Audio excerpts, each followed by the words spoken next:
Hey there everybody, and welcome back to another episode of Northwest Craftsman. Today we're going to be learning how to make a dado joint on your table saw. Now you can also do this on your router table, but I'm going to be focusing on doing it on your table saw. It's a really handy joint when you're doing shelves, when you're doing boxes, when you're doing a variety of different things. It's very similar to a rabbet or a rebate joint, and then also a half or a cross lap joint. They're kind of in the similar family, and you'll see where they are. First, we're going to go over a quick summary of what the dado joint is and how it compares to all of the other joints, and then I'm going to go through a detailed description of how to actually make it. All right, let's get started. So for that quick summary of how a dado joint compares to other joints and kind of what its advantages and disadvantages are, I'm going to start off by showing you guys this picture that's here on the left. So this is a representative dado joint. You're going to see that slot that kind of sits right in the middle. It's not going to go all the way through, so it's not like a cross lap joint, but it's really useful if you've got sliding shelves or otherwise that are going to sit in there. Some of the advantages to a dado joint are that it's mechanically interfacing, it is easy to make with the right tools, and then it's good for shelves and drawer bottoms, which are traditionally pretty difficult to get right. Some of the disadvantages though, or one of the primary disadvantages, is that it requires specialized equipment or it's going to take a lot of time to make the joint itself. With regards to categories, you're not going to use it on a corner, you're not going to use it on a box, but you are going to use it primarily for structures and then not on the edge. So again, structures are really the primary place that you're going to end up using the dado joint for shelves and those drawer bottoms like I had mentioned. With regards to complexity, the dado joint hits a 2 out of 5 for complexity. It is a pretty simple joint, but it's not the simplest because you do need to have more specialized equipment or take time to make it, and you're going to need to be really careful about what your width is for how tight those are fitting. For the strength, it hits more of a 4 out of 5. It is not the strongest joint you're going to come across. Say a mortise and tenon may be stronger because it is a through joint and you're not weakening that back piece by cutting out a good chunk of it, but it is one of the strongest joints you're going to run across, especially once it's glued. Some other notes to keep in mind is that it can be done by hand, router, or with a regular table saw blade, but all of those are going to take a lot more effort than using a regular dado stack, which brings us to the last note that dado stacks are the best way to build this. They're the most versatile. You can do more than one type of dado joint with it, and they're really just useful to have, but it is worth noting as well that dado stacks are illegal in some parts of the world, so check with your local regulations and your nation's regulations for whether or not you can get a dado joint, and if you can't, don't be concerned, there are other ways you can do it, say with a router.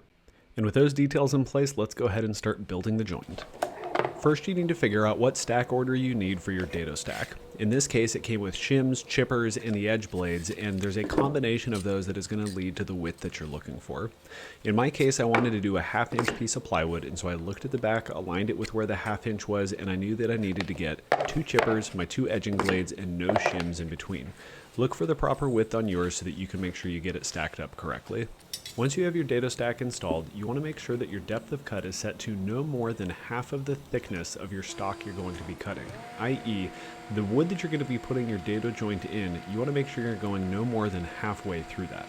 Once you have your depth set, it's as easy as turning it on, aligning where you want your dado joint to be, and running it over. Be careful of your fingers and feed it through nice and slowly because you're taking out a lot of wood with this cut.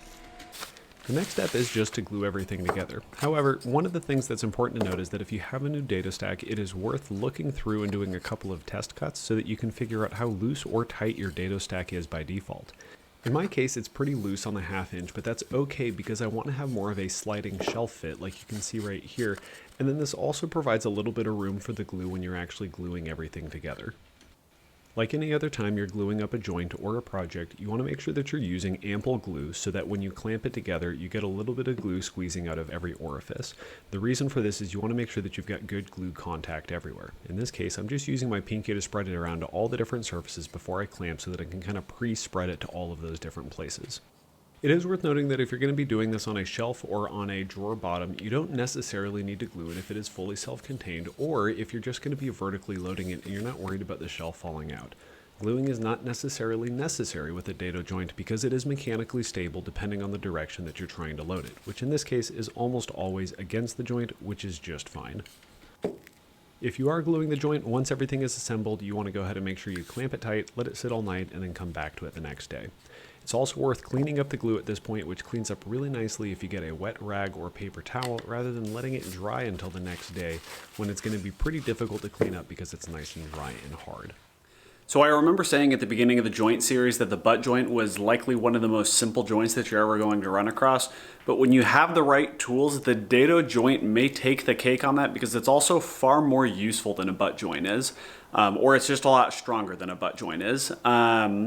Yeah, dado joints are super useful, and I'm going to be using them a lot more often now that I've got this dado stack in my table saw. Again, I said that you could do it on the router table as well. It really just depends on what size router bit you have and what the capacity is that you need.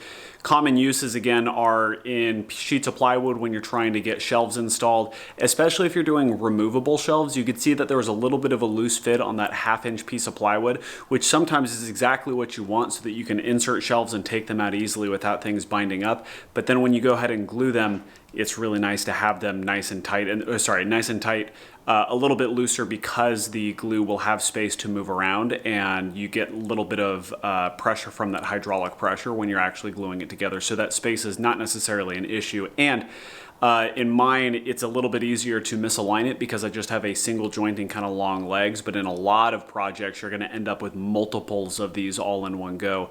And so that helps to hold everything square as you're working all the way through it. But if you really need a tight fit, work with your dado stack, figure out what you need to do, or on your router table, get the right bit so that you can undersize it or oversize it a bit. And actually, now that I think about it, that's another benefit to using a dado stack versus a router table, is that on your router table, you are limited to the bits that you have on hand. And so if you want to oversize it or undersize it a little bit, well, you've got to go with a smaller bit and then slowly work up to the size that you need, as opposed to, well, just adjusting some shims around in your dado stack and calling it good. So at any rate, I hope you guys learned something about the dado joint. If you have any questions, go ahead and leave them in the comment section down below. If you like the kind of stuff we're doing here at Northwest Craftsman, would absolutely appreciate a thumbs up. And if you think that we have earned your subscription to the channel, I would love it if you would subscribe to the channel. It helps us, it helps everybody else, and it helps the community to grow. The more YouTube sees us growing, the more we continue to grow, and the more people they put us in front of, and so the more people that we can help get started woodworking. So at any rate, thank you guys. I really appreciate it, and I'll see you guys next time. Happy woodworking. Bye.